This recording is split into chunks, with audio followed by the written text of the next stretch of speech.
What's up, everybody? Welcome to the second episode of Keep It Real. Today we're going to be reviewing X-Men First Class. You ready for this? Let's find out.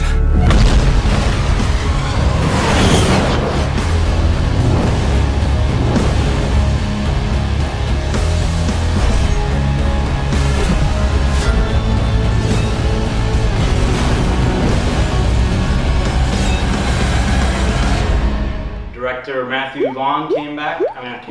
He directed this. He just directed Kick-Ass. That was his big film. And I think he also did Layer Cake. Not sure. I'm not sure.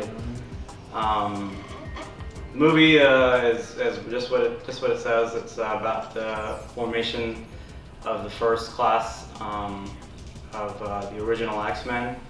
Obviously, there's some differentiation between the comics and the movie, which is always going to be the case. I thought it was good. Man, I really love this film, but damn, man, why the black people just got to get the short end of the stick in this film? Yeah, I mean the movie. It's I'm just being real. Yeah, I think the movie was okay.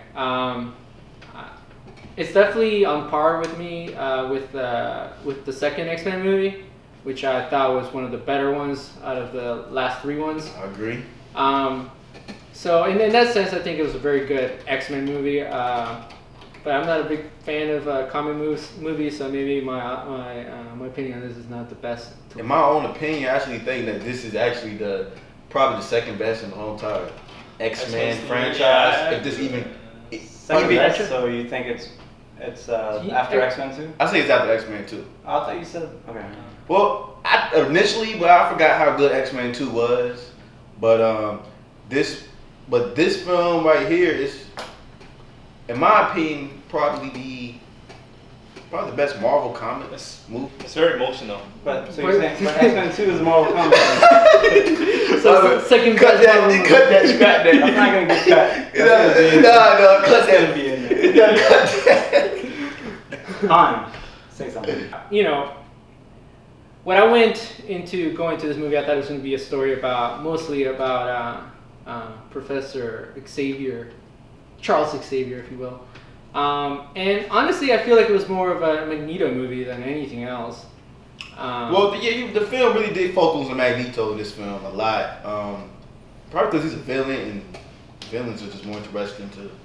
Yeah, you know. and also, like, one of the things that kind of annoyed me was that they showed the development of each character and how they got supposedly better at their skills, but I mean, we didn't get to see really. You didn't really see it was just like a 5-minute little montage going on. It was kind of like. But you don't really get to see the professors. Exactly. development at all. Exactly. That's what I'm saying. You didn't really get to see how Professor Xavier actually got to the point where he was. Yeah. Like, he kind of like, he was just like the ultimate mutant that he just knew everything. Yeah, I mean, no, there was problems with like that in the movie. Like one of the things that I was talking about that I was thinking about was that a part with Magneto at the end. I don't know if this is a spoiler. I don't know. Spoiler, yeah. I mean, all right, well, that's we'll given. just go with it. And he's like floating out of this contraption. We'll just leave it at that. Submarine. I was trying to hide it. Floating. Yeah, he's like, he's floating at the end, like Oh, towards yeah, the end of the movie. And I remember. Yeah, Oh. but then they don't show him floating in any other part of the movie except for that Yeah, part. kinda, And it's sort of just, you're supposed to assume that at this particular juncture in the movie, he manages to get that power. But it's kind of crazy because he was struggling the whole film. He was like training the whole entire film to just raise that freaking submarine, and all of a sudden, dude is he using does like this awesome thing. using the Earth's magnetic field, and he's able to he just learned this. Yeah. Like he just pulled a trick out his ass or something. And, another thing that I took issue with was I had a couple gripes though. Like the whole Beast. You didn't let him finish. Yeah. It don't matter.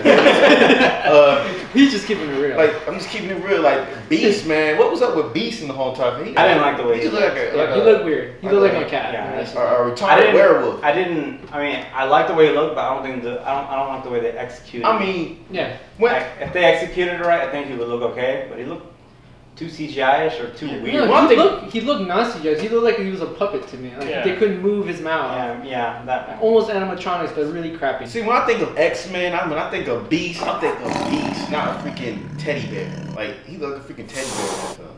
Well, he looked. That's a version of Beast in the comics, but not the version of Beast. Well, I mean, the biggest issue that I have with that, aside from the animatronics-looking mouth, is the fact that he. When they introduced this to do the silhouette, he looks like Teen Wolf. He's like furry out of the clothes and stuff. It just looks, I don't know, in my opinion, it looks bad. Yeah, it's a fun film for me. I liked it, you know. Overall, it's like, you know, it's very entertaining. It was worth. It's well worth your money. It's worth the money. It's well worth it. It's what, 2.5 hours? I'm not my first. Why don't we just show it all at the same time? Alright. You give it. Boom.